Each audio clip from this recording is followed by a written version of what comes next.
little bit more strength in the markets today after an initial sell-off, and we closed pretty much positive, a big rally into all the sectors in here. The markets continue to recover. Let's take a look at the charts. I am your host, The Cowboy. This is Elliot with Cafe and Charts of the Day. Let's get started.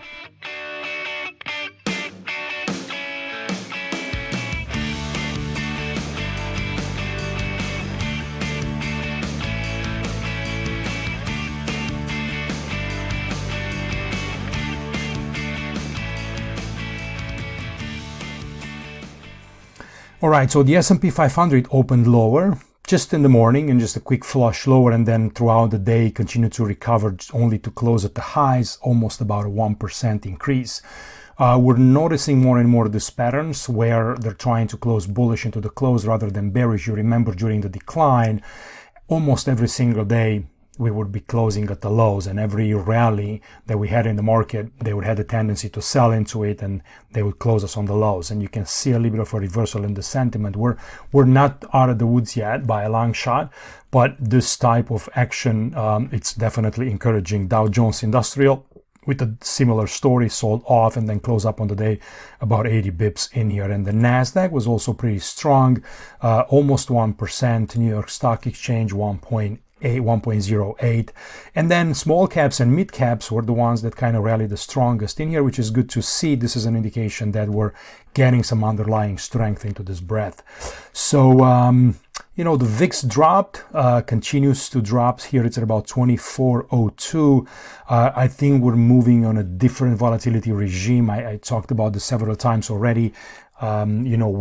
As soon as we're coming below this 26, 25 level, we're going to move between, let's say, 25 and 20.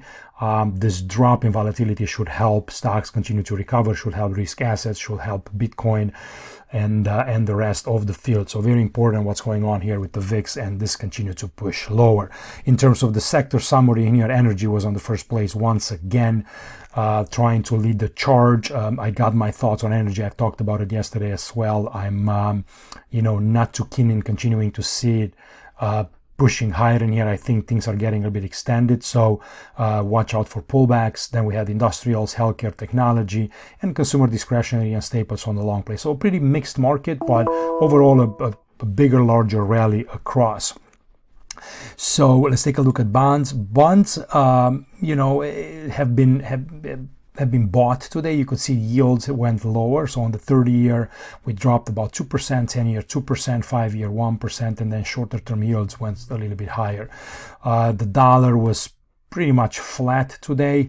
But basically, I don't have the chart here of the dollar, not in today's presentation. I show it to the guys this morning. Basically, we saw a sell-off from 105 and then a three-wave setback into the dollar. We're going to have on Thursday morning the ECB with the rate decision. So that's going to create some fireworks. But based on this three-wave setback, I think we're going to continue to push lower in the dollar, possibly higher in the euro. So I'm going to keep a close eye on that coming Thursday. So a couple of things I wanted to kind of run you through before I jump over and take a look at the counts. These are the core markets that I'm watching. So you can see energy continues to make new highs. Commodities continue to make new highs. All of these counts are showing a fifth wave in progress. So we're going to monitor for the completion of this move and see kind of where we can try to find some sort of a top, and then look for a reaction lower and then start to sell against the pullbacks. Oil was pretty much flat today. You can see the reaction in oil. Oil did not push as much higher as a lot of these energy stocks like XOP. What's the ticker for? It escapes my name right now, but anyway, I think it's XOP, ExxonMobil, right? That's XOP. Anyway, they were going pretty much all of them were pushing higher, but oil did not really respond in here. It's starting to kind of just show just a little bit of a sign here of lack of advancement. We'll see if there's anything important here, but I'm tracking it again for some type of a fifth wave move or a B or an X wave top in here. Look at Russell coming back. I mean, this market used to be towards the bottom of this page, and we're moving higher on the RSI above 50, so we're cracking above the 50-day moving average. So that's important to see right here on the Russell 2000. Very nice move up in there, and then you can see SPYs just stabilizing in here. Bitcoin with a very nice move, like almost a 180 from what happened yesterday evening, into today, complete recovery. And then here is the dollar kind of trying to stage a little bit of an advance back towards the moving average, but I think this is just a three-way setback, and it's going to get followed by another sell-off in here. So I'm going to watch the dollar. And on the last place we have TLC and gold, which is still kind of flat. Agriculture is another sector that I'm quite interested in shorting, and it's been just kind of flat for now. So really quickly taking a look at the sectors, these are the relative rotations graph against the benchmark, which is the S&P 500, and I'm looking on a daily basis. You can see the consumer discretionary sector picking up a lot of steam in here, right? That's the one that starts to carry the markets a little bit higher, which is important. Energy is losing momentum. XLE, even though you're seeing on the charts that is making new highs, it's doing so at the slower rate. So that's why I'm on the weekly charts, it still look pretty bullish, but it's losing momentum, so we might get some pullbacks in XLE. Be very careful here. You can notice utilities, healthcare has been also slowing down and starting to pull back, so we might get a little bit of a rotation here. Here is how they rotate against the benchmark in there. So for right now, things are pointing towards the weakening quadrant in here, and you can see XLY and the technology sector, XLK, trying to move into the leading quadrant. Now, if XLK, XLY, and XLF, since they make a big part of the S&P 500, if they rally, then the markets will rally stronger, right? It doesn't take energy. Even if it rallies on its own, it's not going to push the sector up. If XLY pushes lower, this thing is not going to make a dent. So that's kind of what I'm watching in here in terms of their rotation on the daily time frame. So this is, over the next, I don't even know, maybe a couple of weeks or so where things are kind of rotating against. So watch the against the benchmark, which is the S&P 500. So watch those closely. Here is really quickly. Oh, come on. What's going on in here? Okay, I'm looking at the VIX. I think I just closed one of my tabs. Okay, that's fine. We're just going to go straight into the counts. I wanted to show you another thing, and I think I just closed it.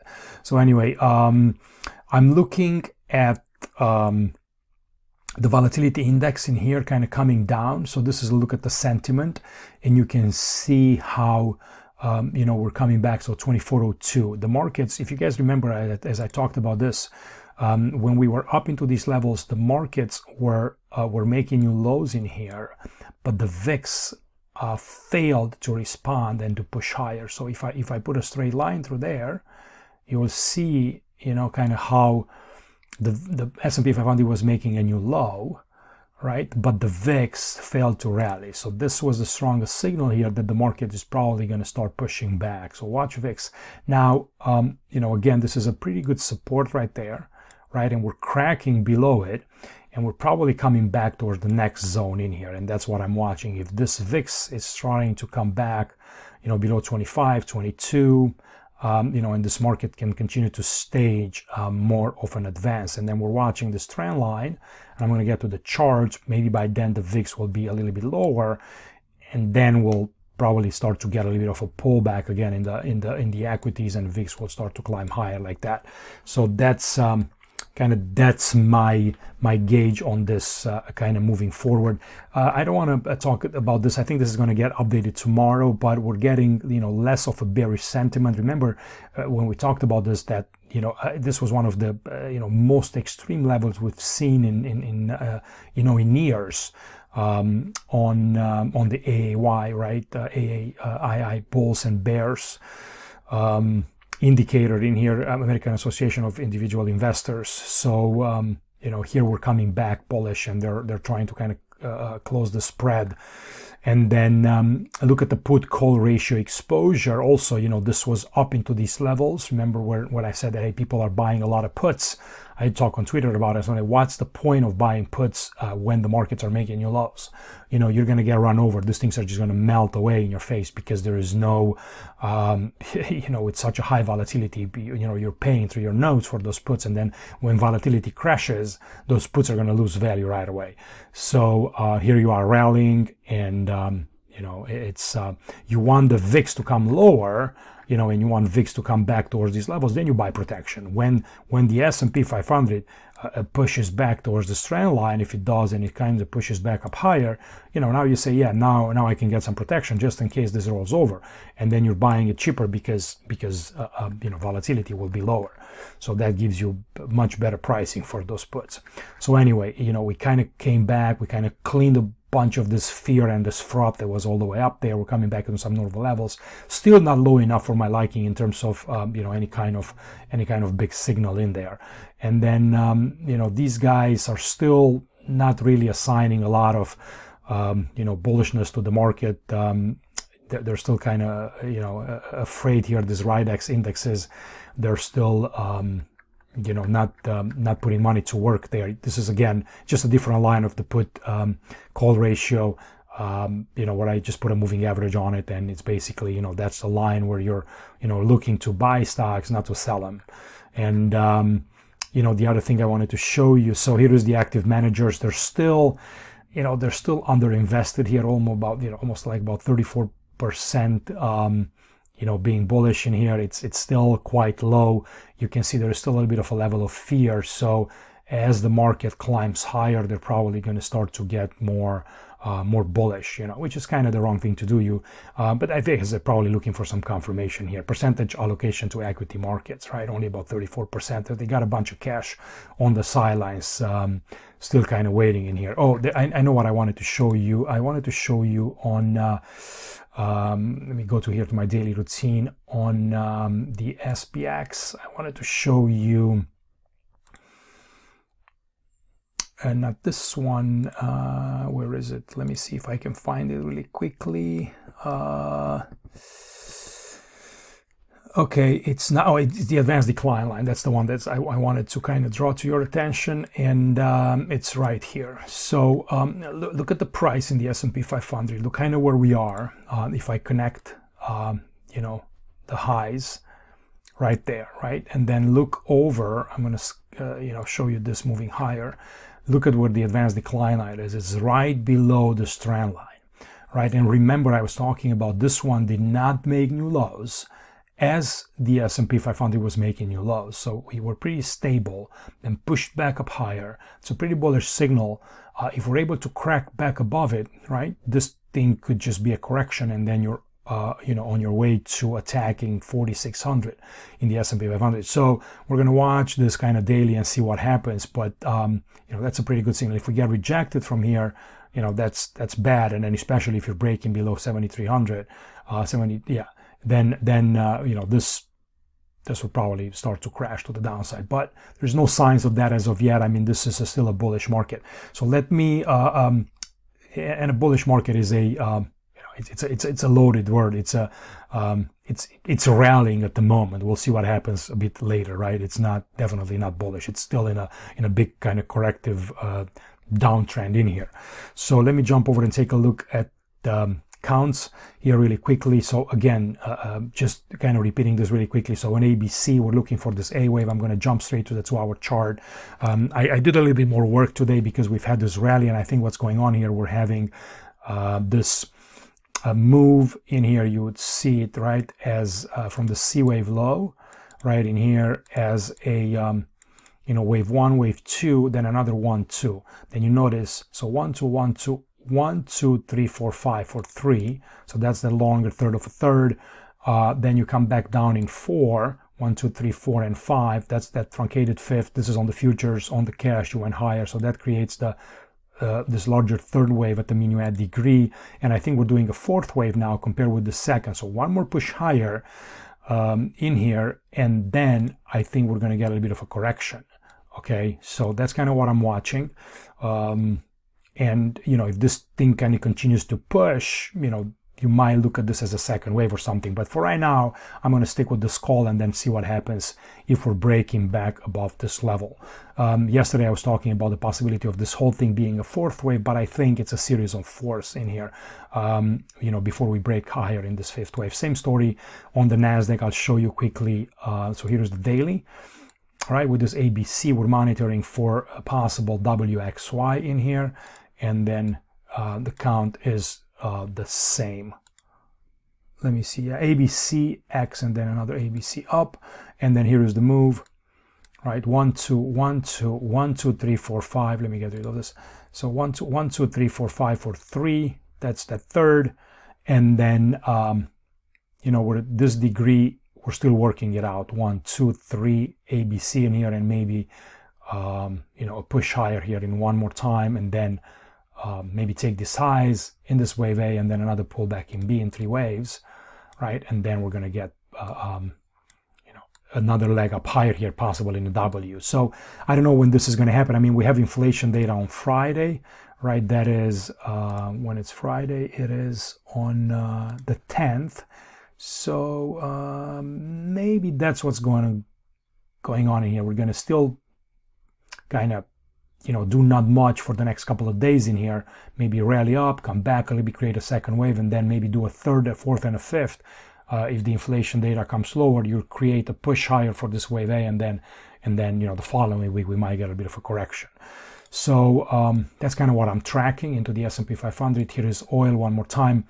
Oil, it is pushing in that kind of final advance. I think that's what's going on up in there, and I'm just kind of watching it to look for shorts basically in the oil market. I'm continuing to scan here, and I'm noticing quite a bit of a divergence there between price and the RSI, and the sentiment. I've just looked today basically at the number of insiders that are selling in the XLE, and that continues to grow. I'm also looking at the seasonality in the XLE, and that's starting just now. Those things are let me see if I can pull it up for you, if I still have it somewhere here. Corporate. So here is the corporate insiders into the XLE. Look at this number, right? It's just kind of straight up. So these guys are continuing to sell into these big rallies, and we're getting into some very, very uncharted waters in here, into how much these guys are selling. So be very careful here. And then also look at the seasonality on the XLE, right? After, this kind of second half of the year, over the next couple of quarters here, look, you're coming, down big time in terms of seasonality. So it's not favorable for the XLE, historically looking, based on the trading day of the year. So this is just a couple of things I wanted to kind of draw your attention to, and that's why I think that we're running here towards some kind of a finished pattern in here. Either it's going to be a diagonal in here, either it's going to be an X wave or maybe a B or something, and we're going to be looking for this guy to come back, maybe back towards these levels. So we'll see what happens. I mean, this fourth wave could still be in progress because this is a pretty deep 2. So maybe this becomes, let's say, a larger triangle like that. Okay, like in an A, some kind of a B, C, D, and E, and then one more push higher, and then we crash. So I'm aware of all those possibilities, but it's hard for me to kind of see it continuing to pull higher and melt higher like that. It's a little bit of a stretch based on some of these other indicators, but I could be wrong. So anyway, guys, I'll leave it at that. Just listen, give me some thumbs up, subscribe, visit me in the pro room, come trade with me and the team there. We take a look at cryptos and alts and Bitcoin, all the stuff that I'm showing you here. We go in a lot more detail in my daily presentations in there, and also we have live trade alerts and all that stuff. So anyway, I'll talk to you later. Have a great night. Bye-bye.